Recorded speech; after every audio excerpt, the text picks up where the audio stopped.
പരിശുദ്ധാത്മാവാണ്. ഓരോ വചനം ഒരു വിത്താണ്. വചനം വിത്താണ്. എല്ലാ വേർഡ് ഓഫ് ഗോഡും വിത്താണ്.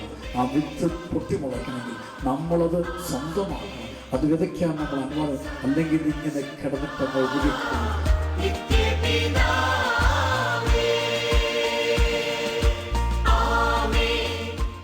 മാനസാന്തരപ്പെടാതെ, ഉള്ളിൽ പാപം എടുത്തു കളയാതെ വചനത്തെ സ്വന്തമാക്കാൻ ആർക്കും സാധ്യമല്ലെന്ന് തിരുവചനം പഠിപ്പിക്കുന്നു.